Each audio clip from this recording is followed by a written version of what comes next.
Good morning, boys and girls, and welcome once again to the southern wing of the Stink Bug Works. Let me tell you.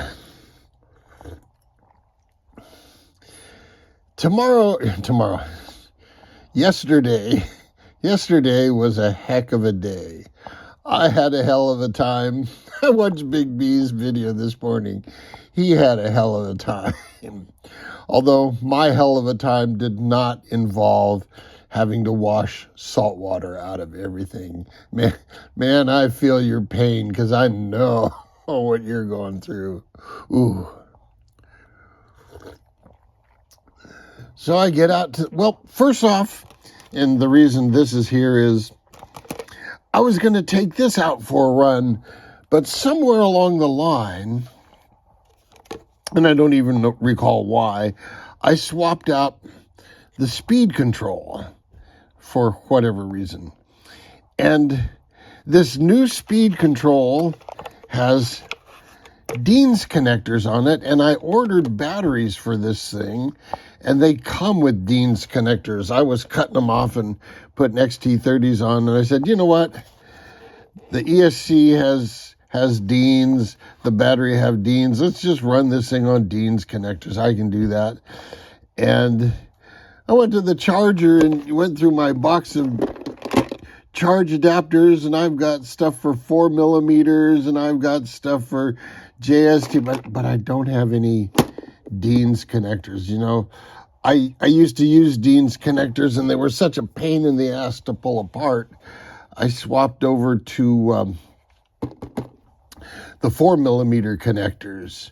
And God, when was that? That was the 1990s. And I've been using the 4 millimeters until I got back into the RC boats. Oh, when would that have been?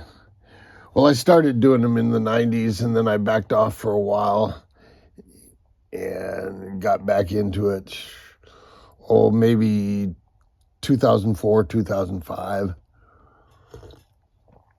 And I've been tinkering with it ever since. Anyway,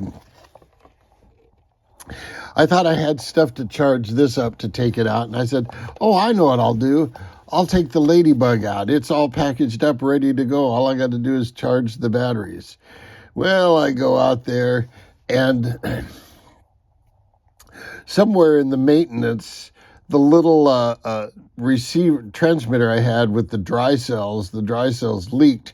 So I took it all apart and I cleaned it all up, and I didn't put any dry cells back in it. So I go out there and there's no batteries in the Ladybug. Well, I pull the batteries out of the rescue boat because the Ladybug will never need a rescue. I never go out of casting distance with that thing. You can have more fun in a cattle trough. You know those cattle troughs they have out on the ranch that are, 10, 15 feet in diameter? You could run this boat in that all day long. This boat would run in Big B's swimming pool with room to spare, let me tell you. So anyway, so I run that and I fire up the camera, and later on when I look at it, I had the camera in time lapse, and it's like, oh, great. So I slowed it way down to like 1/8 speed, and that's what I showed you, and that's why that video looked so bad. But at least you got an idea of what was happening. I apologize for the really bad video. And then I went to run the Vortex. Now I had the Vortex in a little briefcase thing, but I always had to pull the prop shaft out because with the prop shaft in, it was too long to fit in there. So I never really liked that idea of having to pull the prop shaft out every time, because when I run the boat, I like to bring it home, clean it up, pull the prop shaft out, clean the prop shaft out, and then put the prop shaft back in and grease it. I didn't like leaving it out where it could be subjected to additional damage. So I put it in a different box. Now, the other day I ran it, and my MO, my modus operandi, is when I find a prop that works well with a boat, Now, I'm not out tuning props every day to find a maximum because of the limitations of my pond. As long as I have something that works well enough, then that's good enough for me. And so once I find a prop that works, I sort of dedicate it to the boat. And I found the last time out, I found that the X430, the one with the tongues, so it's been thinned and balanced, and it's a nice prop.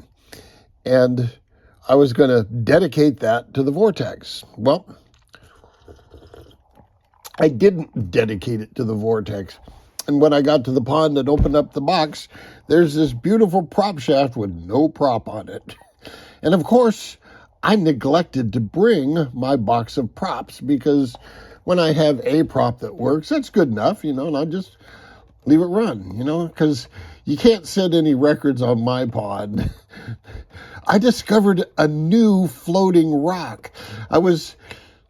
There are birds standing on the water, and I'm going, what? And the water level was about 2 inches lower than normal, and this rock was sticking 1 inch out of the water, if you get my drift. And it's like, oh, here's another shallow area to avoid. So that whole area of rocks, that one big rock, and where I got stuck in the weeds the other day, that whole area is to be avoided like the plague. Now, I will say one thing about Big B. When he first started these videos, his driving skills were adequate. And he kept it kind of in a little area, and he never really used the full pond.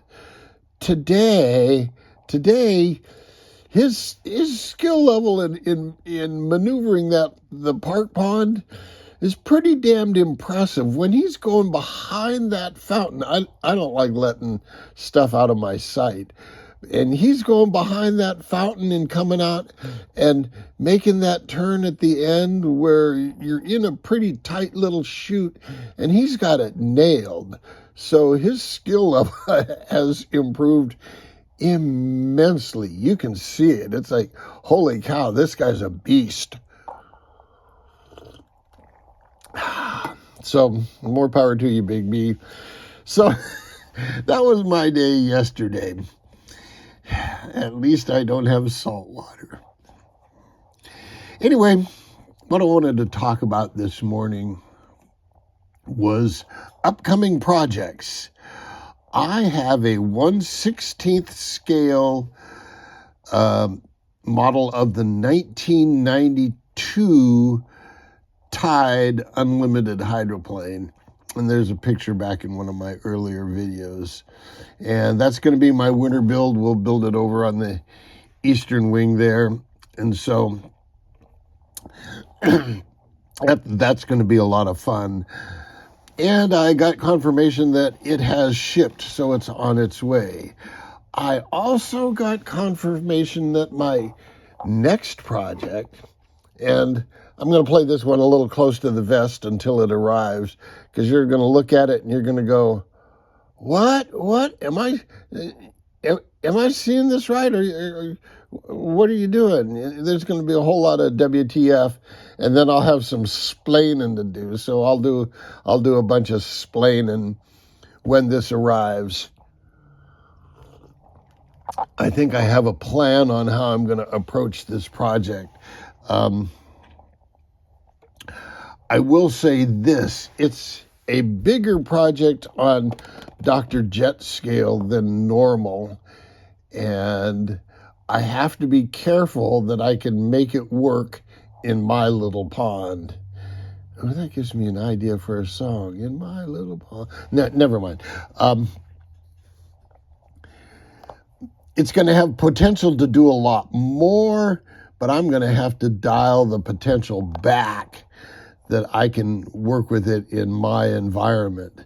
So that may be an interesting build, And I'm going to talk about what could be and what I will do. And what could be, it will be, here's what I would do to get the maximum speed potential out of this. I would do this. But because of where I run it, I'm going to do that. So I'm going to talk about that kind of balance thing. So there you go. We had sucky yesterdays, but we have big plans for the future. Until then, boys and girls, jet out.